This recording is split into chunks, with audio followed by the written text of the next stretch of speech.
that they give, and at the end of the particular year, we will then go back to those numbers and say you didn't achieve this, so you do not deserve this.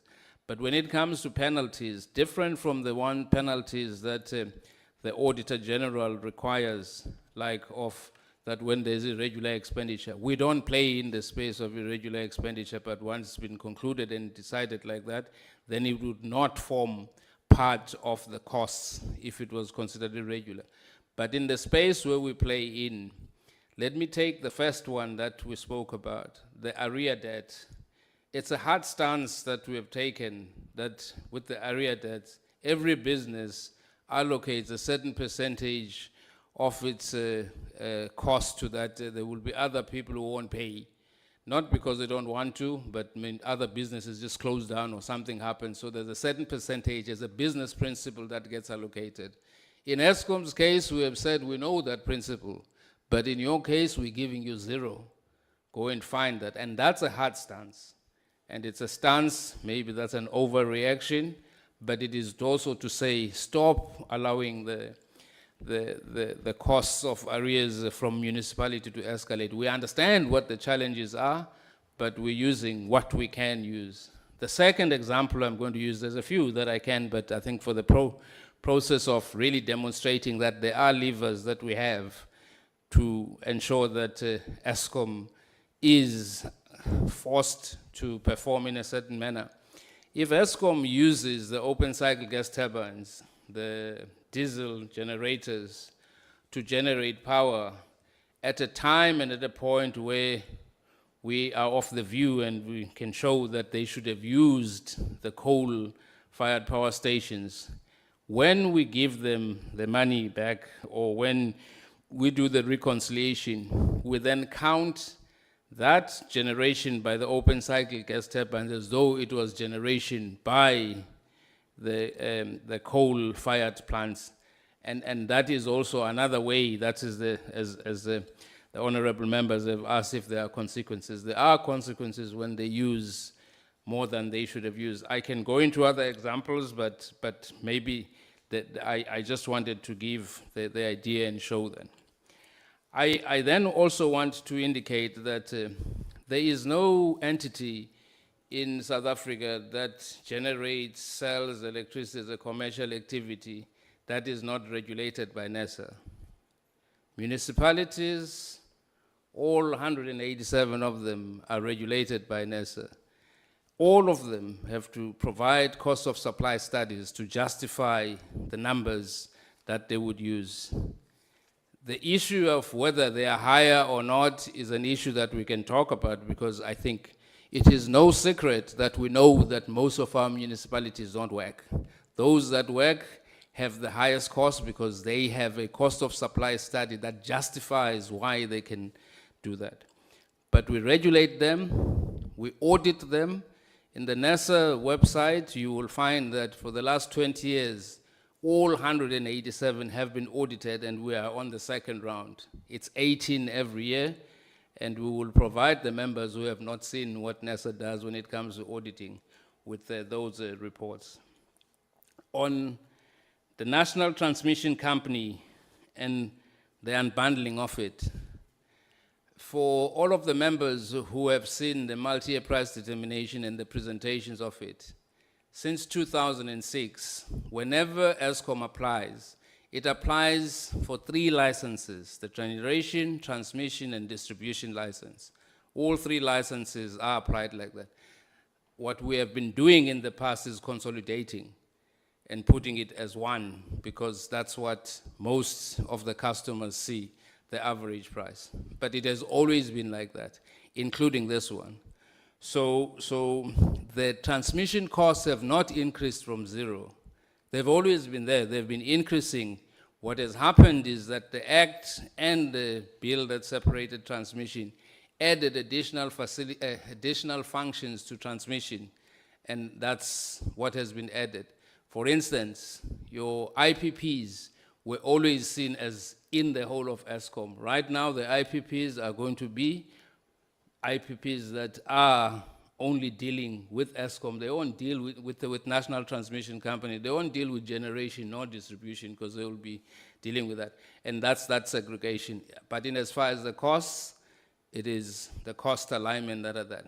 In as far as the costs in the other 2 years that are increasing, these are the beads that have been anticipated. In the way that the multi-year price determination is done, it's a determination for the future. The fact that they are not there doesn't make them ghosts. It is what is being planned. If it doesn't materialize, even that money then doesn't materialize. If those IPPs are delayed, then that money will not go into the price increase. It would be a lower price increase. So there's no ghost IPPs that are in there. We are planning the future. We don't even know what they will be. We are even giving an indication of what the pricing will be. We don't know for sure that when the tenders go out, the price would be that. But it is an indication that we are locating in the multi-year price determination. The issue of coal cost reduction, I think this is a matter that gets discussed. That the first thing that needs to be done is even the coal sector must be regulated. The energy regulator doesn't regulate that. Nobody regulates that part of the business, the coal sector. It's free. Eskom contracts with them. We may have a view of how big the contract or how high the contract price is, but and I think if you look at it historically, there was a stage where the third grade coal that is being used by Eskom was only used by Eskom, not exported. And around 2007, 2008, China and India started exporting, so the third grade coal that used to cost less to nothing suddenly had a market, international market. And those are the dynamics that get dealt with. Yes, there are other dynamics that are there around the BE procurement, the inclusion of small miners and all of that. But all of those things are things that are controlled by the entity, and they're dealing with a sector that's not regulated. And it's not even this committee that is able to do that. But renegotiation of them, it's been done for many, because many of them have come to the end of their 20 or 30-year term, and those renegotiations are being done.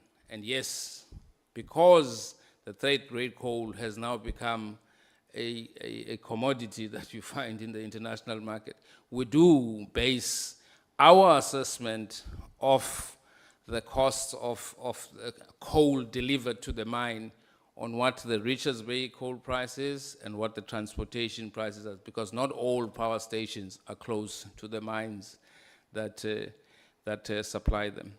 I am going to ask my colleagues to then address the other questions, and I think that in the areas, Honorable Bapti, where we don't have the competence to express a view or even the mandate to express a view, we will shy away from it, like the area of your clean coal technologies.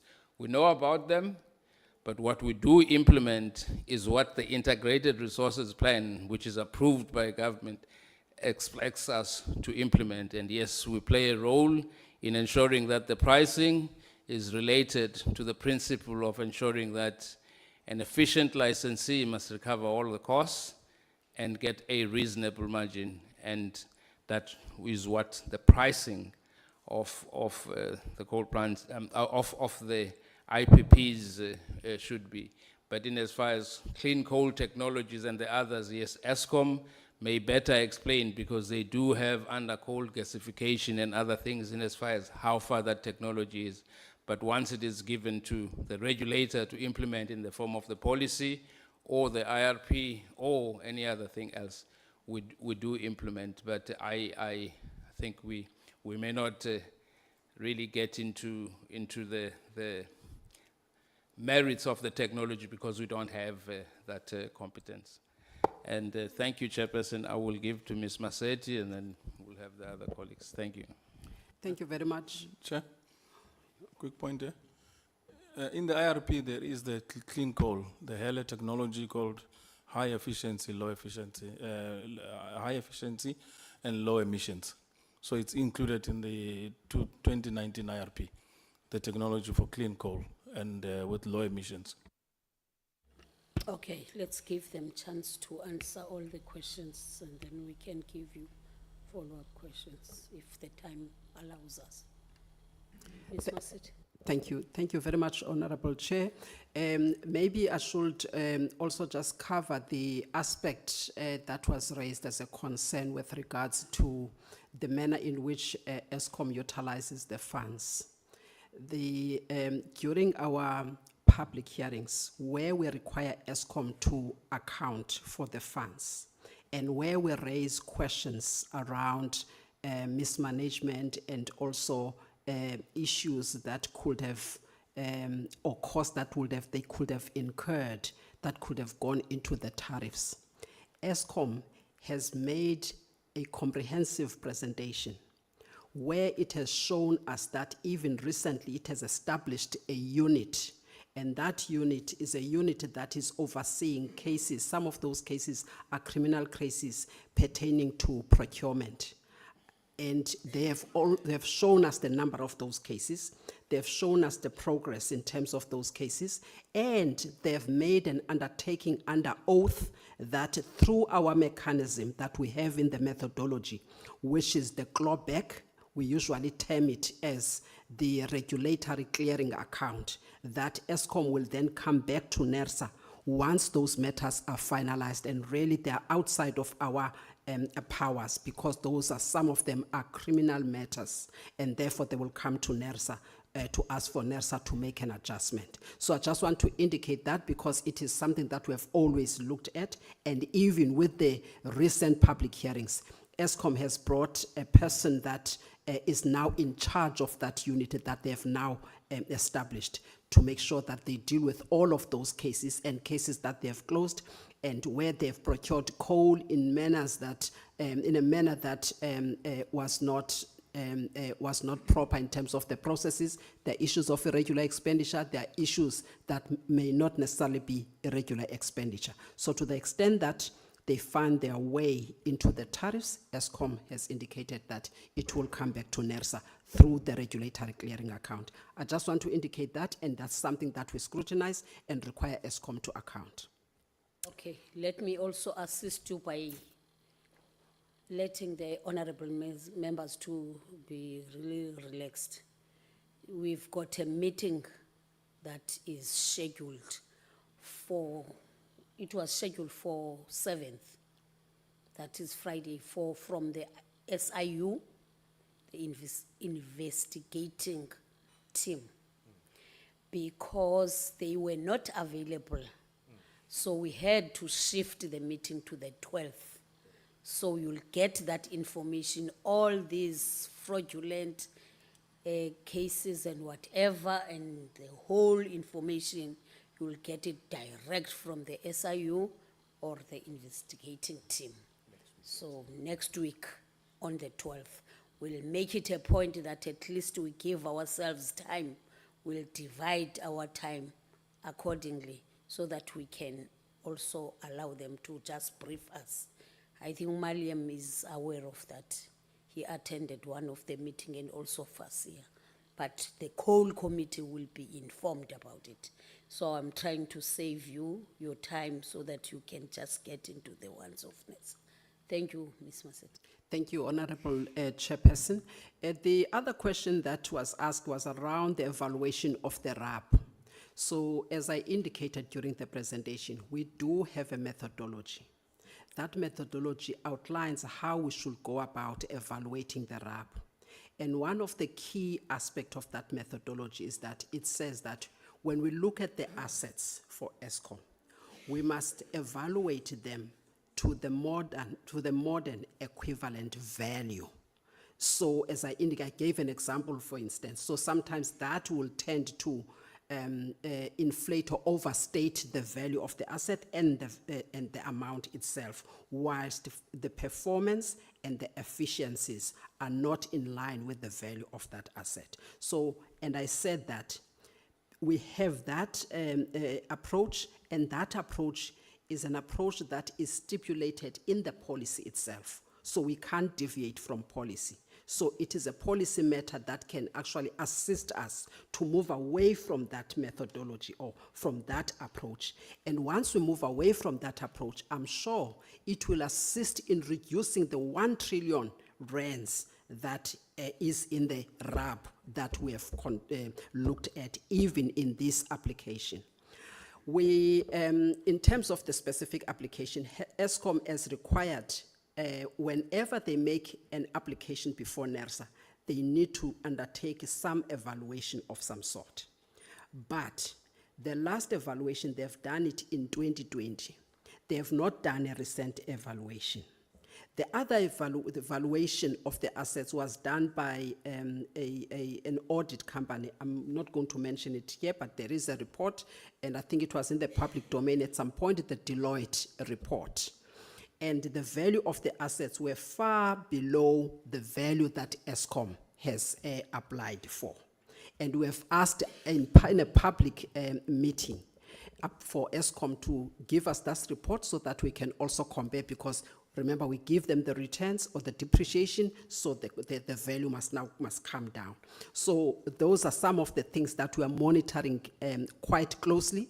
And also just to say that there's also that policy intervention that could also assist. But also from our side, we also do our own verification following the methodology in terms of looking at the valuation of the assets. So I'm hoping that there are key things that are taken out of that. One being the policy issue that may need to be dealt with so that the value that is overstated can actually come down, especially if one looks at the performance of the fleet of Eskom. And then also the fact that Eskom must actually do the recent valuation. Where it has not done it, we do our own verification and reduce where we need to reduce. Just to come to the issue of economic impact assessment, we have the values that we have are extracted from the BER report, where we have looked at the PPI, the CPI, the GDP, and the exchange rates. So we looked at the values, we worked those things out, and we also look at the qualitative information that we received during the public hearing from the specific industries. And we've done the calculation, bearing in mind those sources of information that we received, and we came to the values that we have in terms of the impact itself. But also, Eskom has also submitted a report, but it's an outdated report, and we pointed that out to Eskom. That is an outdated report because we want a report that will tell us what is the economic impact of the 36.15 or 14%. So we have done our own, and we came to a different conclusions in terms of the adverse effect that the increase will have. So those are the sources of information that we have looked at. I think Mr. Bukula already touched on the issue of the coal cost, and the coal cost are in terms of the contracts, and those contracts are contracts that Eskom has. And they've taken us through a number of issues in terms of the coal, because that's where we had a number of questions around the coal cost, and they've brought their colleagues, different colleagues, to address the concerns that were raised by the energy regulator. And we must also remember that because they pay a particular cost per ton, and that cost we need to actually reimburse it through the tariffs, because that's the amount that Eskom is paying, and we don't regulate that. So I just wanted to just emphasize on that issue. And I would like to also touch on the issue of public participation process. We have done a number of consultations. We started here in Cape Town on the 17th and the 18th, and the attendance was quite good. And this time around, as I indicated, there were a lot of community groups, as well as I think a lot of political parties and other organized organizations and associations. So we followed that process. In fact, when we take decisions, it is required in terms of our governing legislation, Section 10 of our governing legislation, that every decision that is taken by the regulator, we must follow due process. So due process was followed. I would like to stop here and also just allow the other colleagues to come in. Thank you. CEO, who's going to join now?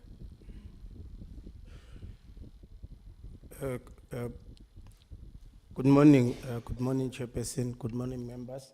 My name is Brian Sichotlo. I am the head of Department Pricing and Tariffs at Eskom. Sorry, yeah, that's how it becomes. Sorry. It's not a sign of capture, members.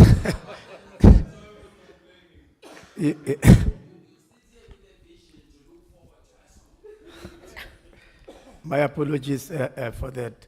Yeah, I'll talk to the matter of increases above inflation. I think Ms. Maseti has already spoken. One of the drivers of that is this evaluation of assets using the MEVA. But also we need to take into account that when we started, that 10 years ago that we were speaking about, we were at a low base, and then, but at the very same time, we were embarking on a build program of very large power stations. There was a lot of borrowing that Eskom had to make, and this comes at a cost, and this cost must then be recovered. We do understand that we need to keep prices as low as possible. However, that when we were starting that program, the capacity was very low. We were out of capacity and needed to take up those projects. I will stop it here, Chairperson. Chairperson, just to conclude, I mean, there were other questions that were asked around our methodology, and the methodology that is being used is a methodology that is based on sound accounting and economic principles. But as the industry evolves, there are requirements in the methodology that it must be improved to deal with the other. For instance, when there was the asset evaluation was put in place in the pricing policy, it was to deal with a shortfall in the funding of Eskom that was there. But right now, there is no requirement for the funding, so that asset evaluation methodology is no more necessary. The same as with our methodology, and specifically around the RCA, there are stricter measures that need to be put in place to ensure that the system is not gamed. But I also just want to indicate that in this part of the asset evaluation, honorable members, there's a talk around the cost overruns of Medupi. And I think what this methodology, asset evaluation, does, it does neutralize the fact that what you then look at is you look at a modern equivalent value. So a modern equivalent value of krill, which was R1 in the book, is much higher, and the modern equivalent value of kusile, which if we had looked at the numbers, it would have been 200 and something, but the modern equivalent value is 100 and something. So there's some neutralization of it. Not perfect, but it does cater for that. But what is not being addressed is what has been asked by the honorable members, like the debt service cover ratio. Those things are there. I mean, the debt was taken, it was interest during construction, and yes, it is unfortunately not something that the methodology anticipated and therefore takes out. So it does get included in that. But what we then have as a discretion of the regulator is the rate of return that you can give them. So even if all of those things are there, the rate of return that's calculated will be 10.65. You don't give them 10.65, you give them 4.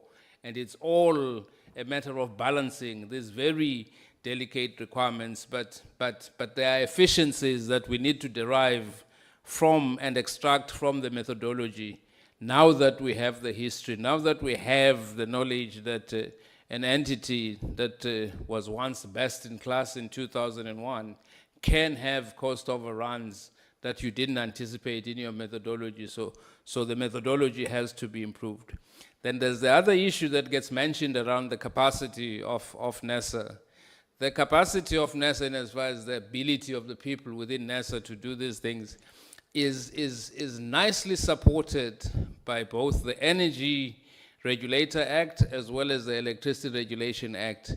In them, it allows NERSA to form work groups and use experts from any other field that it requires. As we speak, we have a committee called the Grid Code Advisory Committee. It's a committee that looks at the wires in the system, how it's connected to this, and what voltage must be there, what must be there. And that is run by NERSA, but it was not developed solely by NERSA. It was developed led by NERSA, taking all of the groups from Eskom, experts from everywhere else.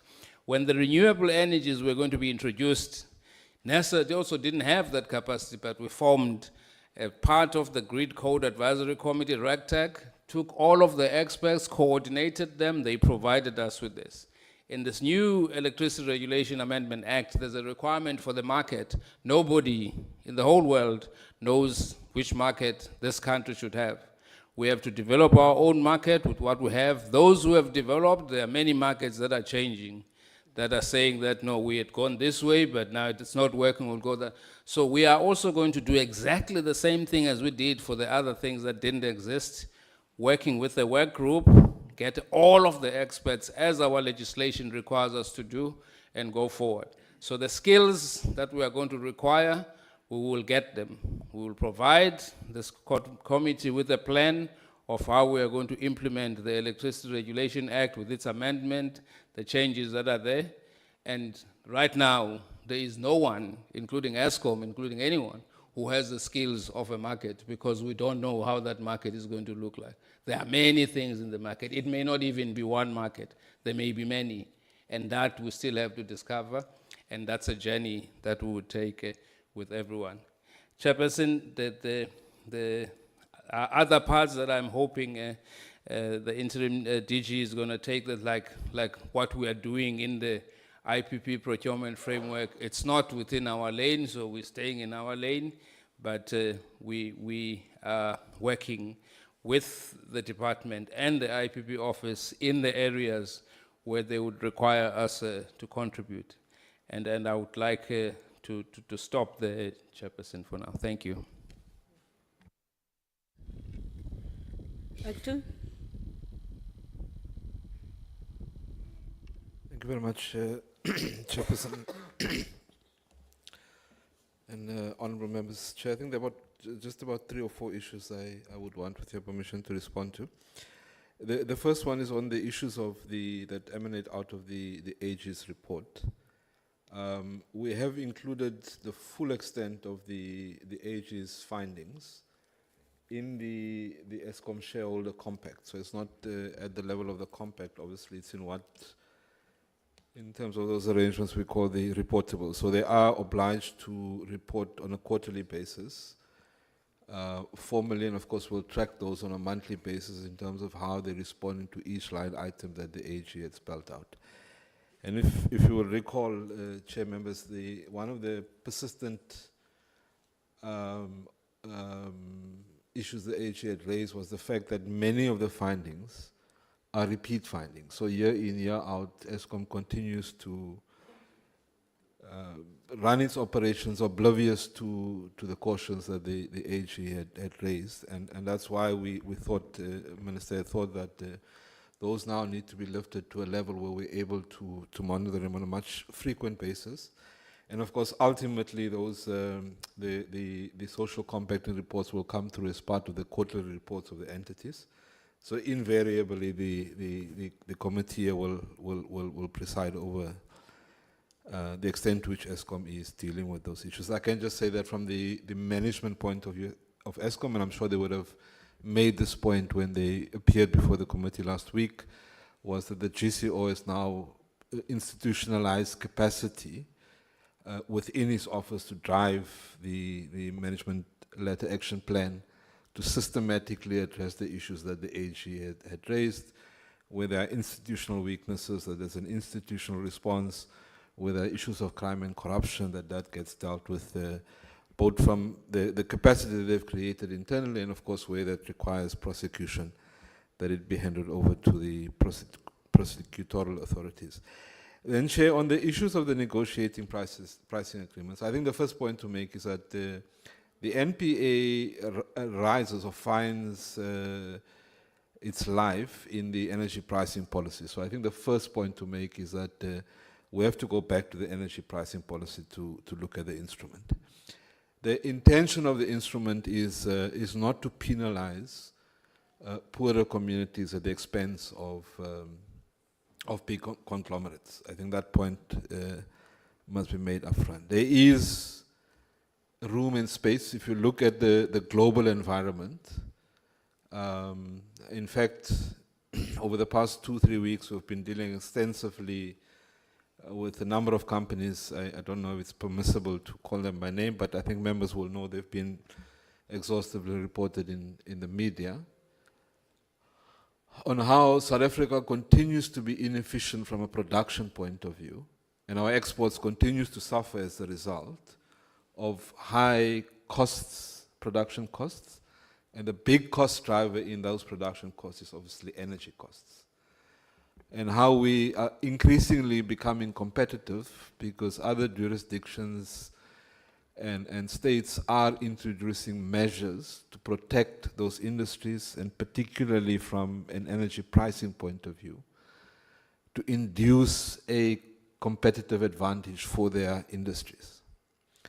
And if we continue on the current pathway, we are going to find increasingly that these big industries are going to move to other jurisdictions. I mean, we've seen many of them provide those signals, we've seen others move out, we've seen the kind of destruction that Newcastle is going to be subjected to if we allow. And I think the point here is that they may be few in number in terms of what their actual capacity is, in terms of what they produce in the country, but do be cognizant of the fact that these industries also impact the broader economy. So if you take the steel industry, steel and aluminum industry, they have massive implications for the automotive industry in the country. And we know that the automotive sector contributes significantly to exports.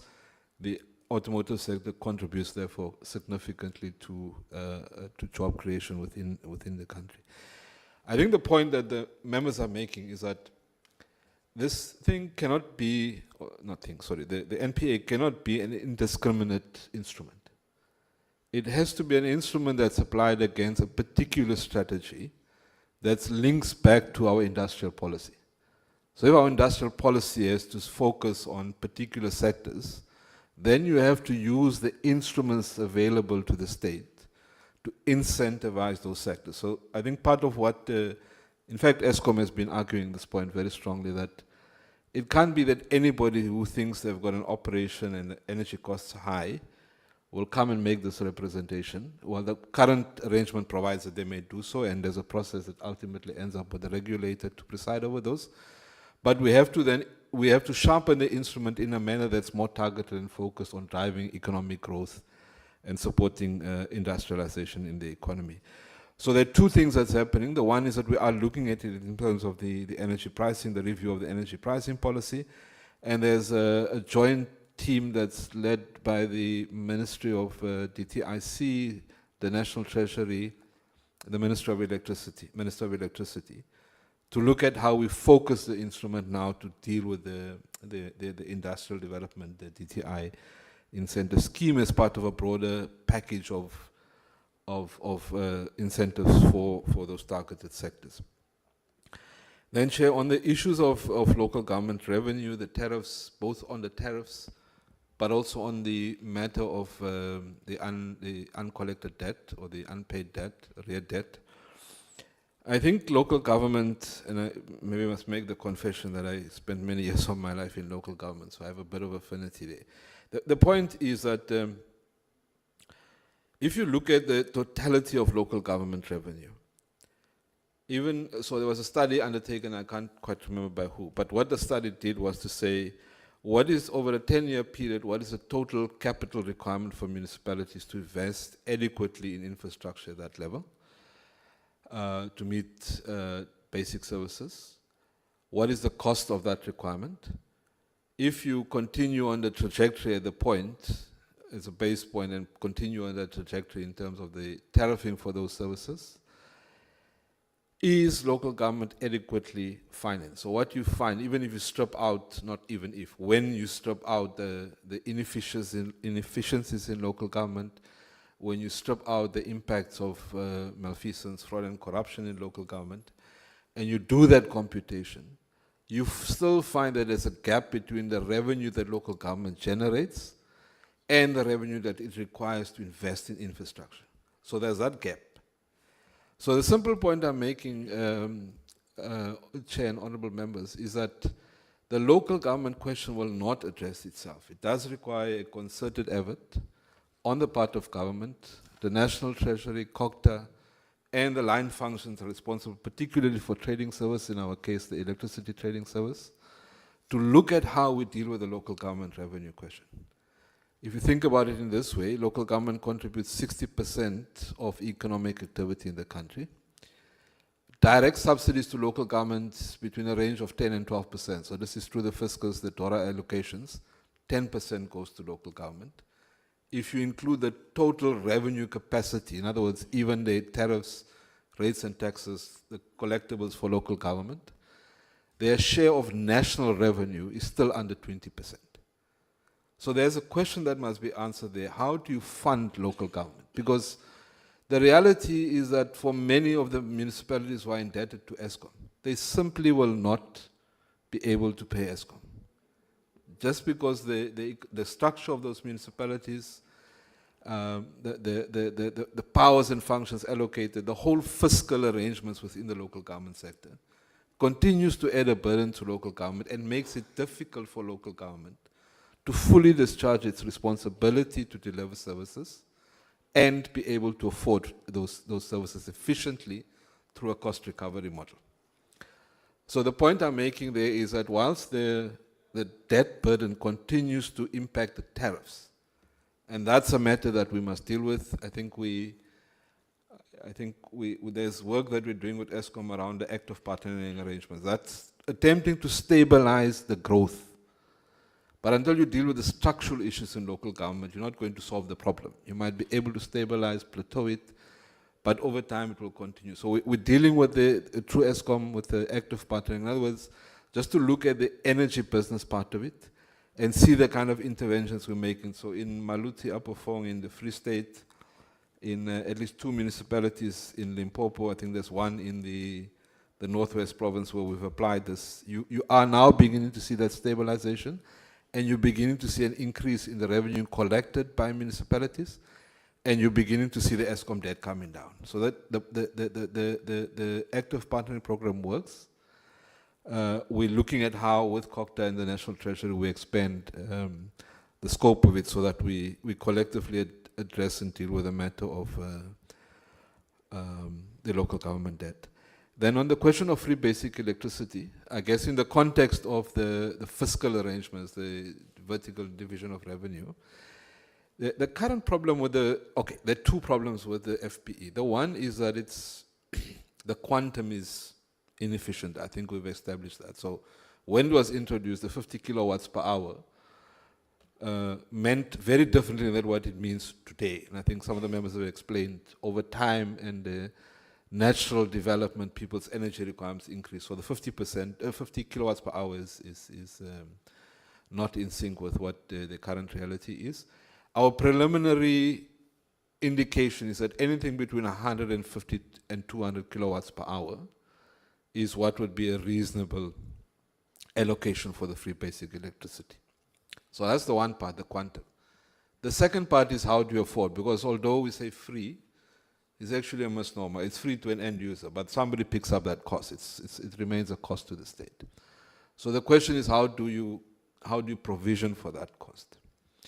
Now, the current instrument is the equitable share allocation to local government. So free basic service doesn't have a line item in DORA. It's embedded within the equitable share component. And what that means is that municipalities apply the equitable share component differently. So I think National Treasury did work, and their computation is that only about 20% of communities are actually benefiting, even from the 50%, because the manner in which the grant is applied is not appropriate.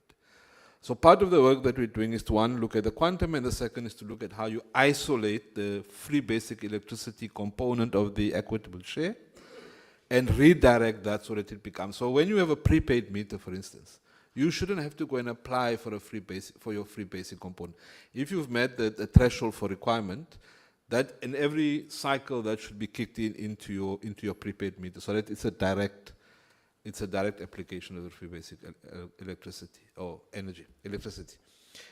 So that review, the indication now is that we're working with Treasury as part of the review of the DORA grants. So that work will culminate about October, November, will culminate in about June, July, and the intention is that the Minister of Finance will begin to make some policy determination in the mid-year adjustment that will enable us to move both the allocation out of free basic service, equitable share, and then also deal with the quantum, as I say, between 150 to 200. And in that way, we'll be able to deal with the free basic services component. And then the last point is on the IPP cost. So I think the principle about energy costs is that in the context of the energy mix, we must design our energy for least cost when you've taken into account life cycle cost of energy.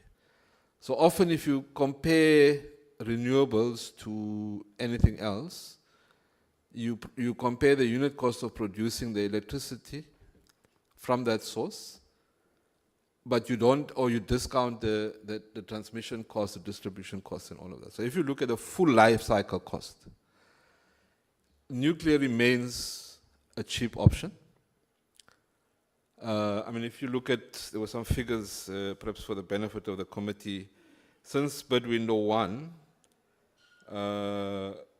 so kilowatt per hour, this is all technologies, about 3 Rand 87, and in bid window 6 it had come down to 56 cents per kilowatt hour. So over the period of time, you are beginning to, if you aggregate that or disaggregate that to solar PV, in the first bid window is around 466 kilowatt per hour. That now sits at 56 cents per kilowatt hour. If you look at wind, in the first bid window is 1.93 cents per kilowatt hour. That has come down to 0.58 cents per kilowatt hour. So there is space in terms of the overall cost structure of energy pricing for renewables to pull down that energy cost. But the point we're simply making is that you have to look at the full life cycle cost and then do the computation of what's cheaper or not. But the principle is that the IPPs are going to bring down energy costs. And then if you compute that in the context of what ERA provides for a competitive energy market, the point that the chair made earlier, you are now beginning to see that with the introduction, or you will begin to see with the introduction in competition in generation, where Eskom now has to compete with other generators, that is going to force them to push up efficiency, and that must have the impact that it pushes down price, because ultimately, it's that price that's going to be attractive to a client. So the point about whether Eskom has an increase in sales or a decrease in sales is directly linked to its ability to be efficient, to be reliable, and to be cost effective to the energy that it sells. So I'll leave it there, Chair, with your permission. Thank you. Thank you very much, Acting TG. I was about to stop you. I'm looking at the time. We're left with only 30 minutes now because we have to clean up and wait for the delegation, as I have said, from Denmark. And they catch up time. So we don't want to delay. For today, honorable members, Honorable Mailem, what's now? Yeah, I did ask if I could, after they responded, if I could ask some Oh, follow-up. you said you, Yeah. a minute. Oh, Chair, it's going to be hard, but let me try. Okay. So the first thing is, Mr. Bakula, I'm pleased that the value of assets. Can we just put up slide 3, please, on the screen? The large cost items. Okay. So if we look at that, the value of assets, you're essentially looking at ROA, that particular block. That's where the value of the assets that you're talking about is based on a market replacement cost, for want of a better term. But what you're not saying is that the depreciation cost is based on the amount that's actually been spent on it. And secondly, in your OPEX, you've got finance service costs for your debt. So even if you're saying, oh, well, the weighted cost of capital the weighted average cost of capital on our ROA is 4%, your other two big items, depreciation and OPEX, are still being affected by the inefficiencies and mismanagement and corruption that was incurred in the builds of Medupi and Kusile. That's the first issue. The second is the two NPA consultations that you referred to, Glencore and Transalloy. On your website right now, those documents are redacted. You can't see the pricing. You said they were open. They're not. Also, they base their escalation on headline PPI, which is currently running at about 1.1%, versus CPI, which is running at 3%, and your tariff increase, which is running at 12.74%. So their escalation is significantly lower in those NPAs than what the average South African consumer is paying. So my question to you is, what was the escalation on NPAs this year? On the figure for transmission upgrades, is it fair to say that the allocation to NTCSA is primarily intended for transmission infrastructure upgrades? In other words, the 14,500 kilometers of new lines, the new transformers, the new substations, etc., that were part of the TDP. Maybe Honourable Nchabaleng wasn't aware of this because he wasn't here when we had that workshop where it was all laid out what the plan was for the grid. But is it fair to say that that was the purpose? Then, 1 second, last question. Chair, on the issue of IPPs, first of all, does that figure include the diesel IPPs, the OCGTs, or is it only RE IPPs? And as a sort of second part to that, and this is to the DG, when you talk about system costs and life cycle costs, are you including those for other forms of energy? In other words, when you talk about nuclear costs, everyone talks about nuclear being, the cheapest form of energy. But you're not taking into account the decommissioning costs, the waste management costs, etc., that are part of it, and you're not taking into account the grid costs, which you are saying the REIPPs need to factor in. Thank you, Chair. My very last question is, when will the reasons for decision be publicized on the NERSA website? You'll write it down. If MK and the EFF could get away with it in the House yesterday, I can get away with it today.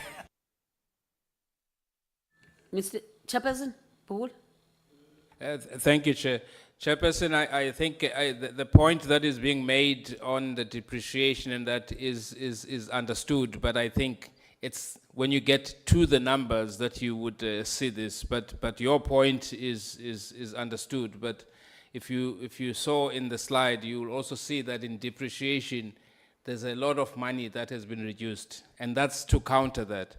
But we'll have to get into the detail and the numbers, but the principle is accepted that you do get some of these costs trickling into those.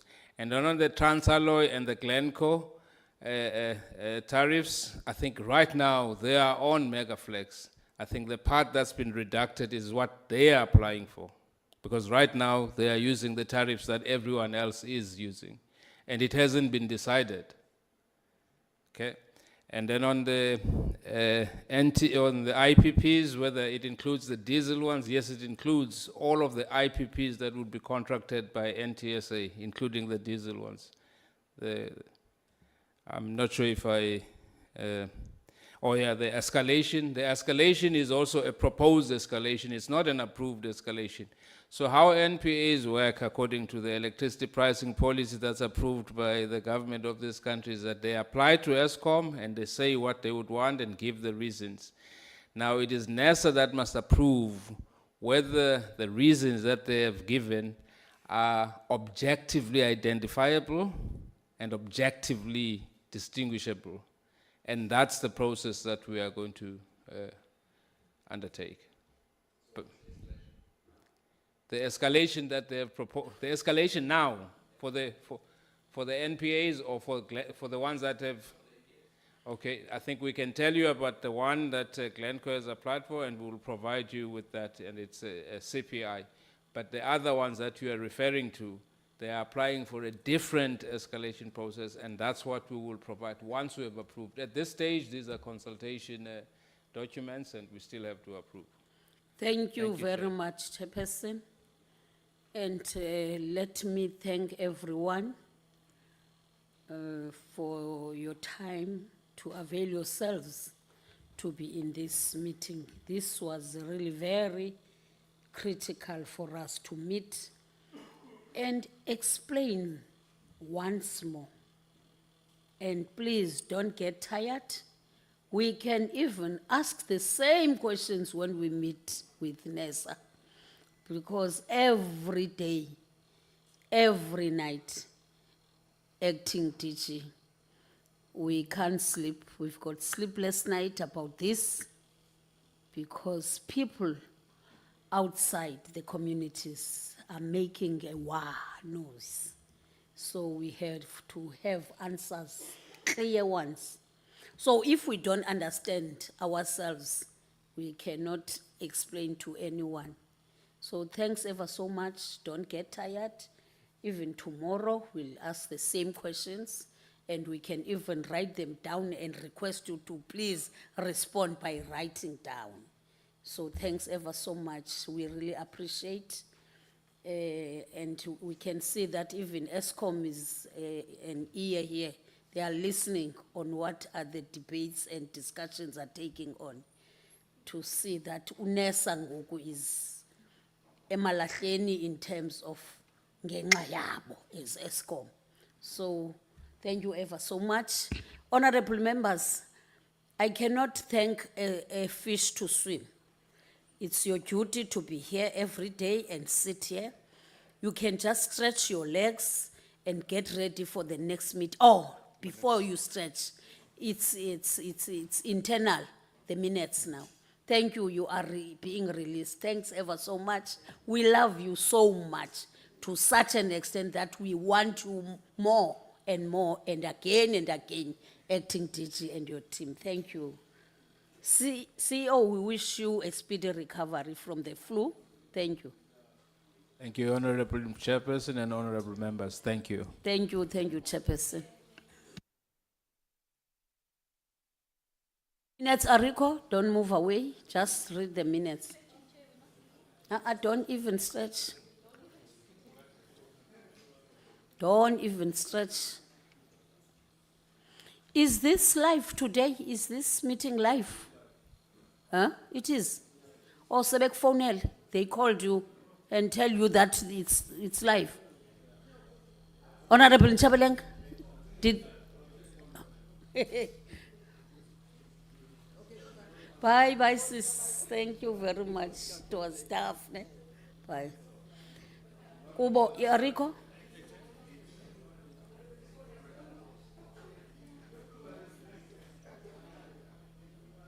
Brian, you can have a sort of fruit to cool down.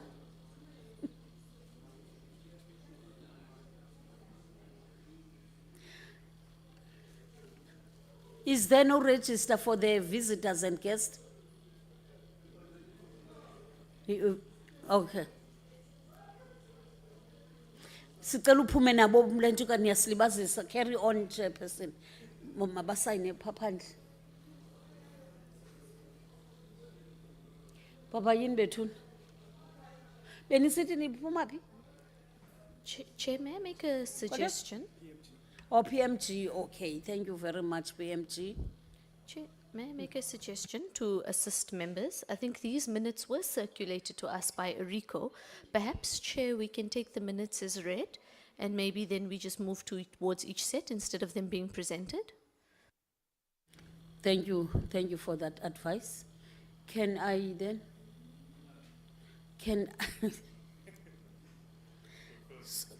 And then uboniwe ke ngoku uyathetha ne, they won't chase you away ne. You have to contribute in meetings, otherwise you are in trouble. All right, the minutes were circulated to us. Is there anything, what is the date? 20th February. Move on.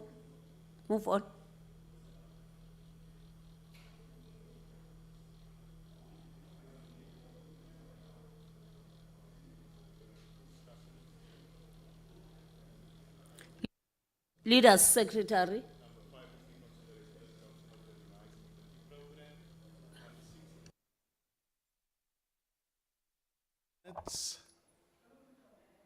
And then 7 adjournment, Chair. Go adjournment. Hey. Wait. Is there any, I know it's a praying time now, so just be patient. Is there anything in the minutes that we would love to correct, amend?